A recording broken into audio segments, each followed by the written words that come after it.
आदाब नाजरीन, आप देख रहे हैं FTR न्यूज़ चैनल। बढ़ते हैं खबरों की तरफ। संगारेड्डी कलेक्ट्रेट में दामोदर राज नरसिम्हा वजीर सेहत ने चंद्रशेखर एडिशनल कलेक्टर के हमरा RNB बल्दिया पंचायत राज अहदेदारों के हमरा एक इजलास मुनक्किद करते हुए उन्होंने अहदेदारों से खिताब करते हुए कहा कि संगारेड्डी शहर को खूबसूरत बनाने के लिए अहदेदार दिलचस्पी लें और इन्होंने कहा कि संगारेड्डी बल्दिया के तहत 9 तालाब मौजूद है। इस मौके पर जग्गा रेड्डी साबिक रुकन असेंबली संगारेड्डी भी मौजूद थे। मुनिसिपल लिमिट्स लो पंचायत राज रोड ఉంటుంది. There is no definition for a panchayat road in a municipal area. Either it should be a municipal road controlled by the municipality or it should be an RNB road. But it is a municipal road. మనం గతంలో అనుకున్నట్టు రాష్ట్రం పంపిస్తే RNB take over చేయాలి. RNB take over చేసుకునేసి minimum width ఎంత ఉండాలి, municipal అటువైపు కొరకు మినిమం ఆ రోడ్ పెట్టుకుని ఎంత ఉండాలి మీరు చెప్పండి. మైక్ ఉందా? మైక్ ఉందా? 80 ఫీట్ ఉండాలి. ఇప్పుడు పాత జిల్లా హెడ్ క్వార్టర్స్లలో జిల్లా హెడ్ క్వార్టర్ పెద్దగా చాలా పెద్ద ఎత్తున roads, lights, central lighting system అన్ని అయినా కానీ ఉదాహరణ కరీంనగర్ తీసుకో, పాత జిల్లాలు వరంగల్ తీసుకో, కరీంనగర్, మహబూబ్ నగర్ అంతా. మా సంగారెడ్డి పట్టణం ఎందుకలా కాలేదు?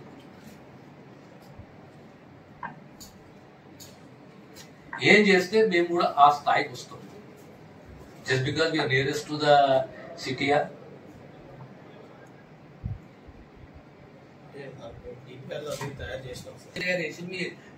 డిపిఆర్ ఏంటి? ఇప్పుడు ఈ రోడ్ ఎప్పుడు మీరు ఆలోచన చేసేది? పంచాయతీ రోడ్ మేము టేక్ ఓవర్ చేసుకున్న ఆలోచన చేసేదా? మరి ఎక్కడైనా మినిమం మున్సిపల్ లిమిట్స్ లో 80 ఫీట్ రోడ్ ఉండాలి. మెయిన్ రోడ్స్ అవునా కదా? సెంట్రల్ లైటింగ్ సిస్టమ్ ఉండాలి. ఇప్పుడు ఈ రోడ్ ని ఏ రకంగా మీరు డిజైన్ చేస్తున్నారో చెప్పండి.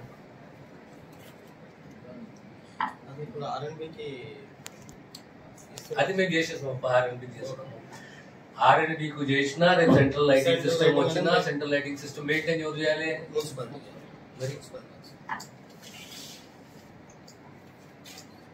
మున్సిపల్ సెంటర్ ఎక్కడెక్కడ మీకుంటారు? దేవుంచెరు ఒకటి ఉంది సార్, తుర్గవన్కుంట. దేవుంచెరుకి వెళ్ళి తుర్గవన్కుంట వెళ్తుంది. అక్కడ నుంచి బొబ్బిల్కుంట వెళ్తుంది. అక్కడ నుంచి మహబూబ్ సార్ వెళ్తుంది. మనకి బొబ్బిల్కుంట నుంచి మహబూబ్ సార్ కంప్లీట్ అయిపోయింది సార్. ఒక్కటి అయిపోయింది. అక్కడ ప్రాబ్లం సాల్వ్ అయిపోయింది. ఇంకో ప్రాబ్లం అనకండి. నేను అనేది ఏంటంటే మీ మున్సిపల్ పరిధిలో ఉన్న 9 కుంటల పరిరక్షణ ఎవరు చేస్తున్నారు? మనమే చేస్తాం. మీ కంట్రోల్ కదా? ఇరిగేషన్ ఉన్నది. మరి మీ యొక్క పర్యవేక్షణ ఉన్న దానిపైన ఉంది సార్. ఇప్పుడు అర్థమైందా? మాట్లాడలేకపోయినా there all constructed and buffers. కొన్ని FTలో కట్టిరు, కొన్ని బఫర్ దూర్లో కట్టిరు, కొన్ని బండి పక్కకే కట్టిరు.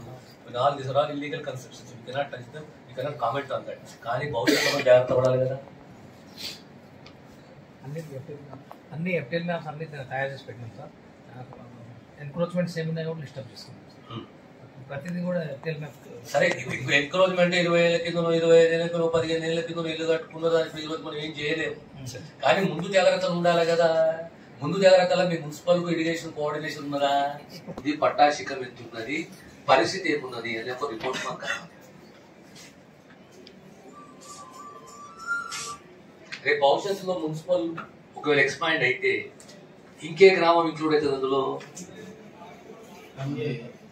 కంది అవుతుంది, ఇంకా మల్కాపూర్ అవుతుంది. ఇప్పుడు మన దాన్ని కూడా ఇంక్లూడ్ చేసుకోవాలి. నువ్వు జాగ్రత్త పడడానికి మల్కాపూర్ ఎన్ని చెరువులు ఉన్నాయి? కల్పగూరు ఉన్నది, కంది ఉన్నది, మల్కాపూర్ ఉన్నది. ఈ మల్కాపూర్ ఎన్ని చెరువులు ఉన్నాయి, కందిలు ఎన్ని చెరువులు ఉన్నాయి, లేదా కల్పగూరు ఎన్ని చెరువులు ఉన్నాయి? ఇప్పుడు మనకు రాజంపేట పోతున్నాం. రాజంపేట ఎక్కడ పోతున్నాము?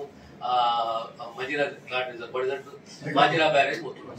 రేపు అసలు అది మాంజిరా బ్యారేజ్ వరకు అంతవరకు జాగ్రత్త పడాలి. ఈ రోజు కానీ ఇంకా 10 ఏళ్ళలో కానీ అదంతా మున్సిపల్ అవుతుంది.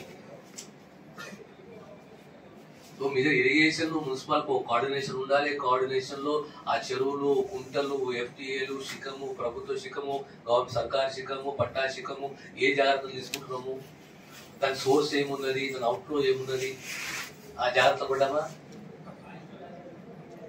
జాగ్రత్తలు పడుతున్నామా?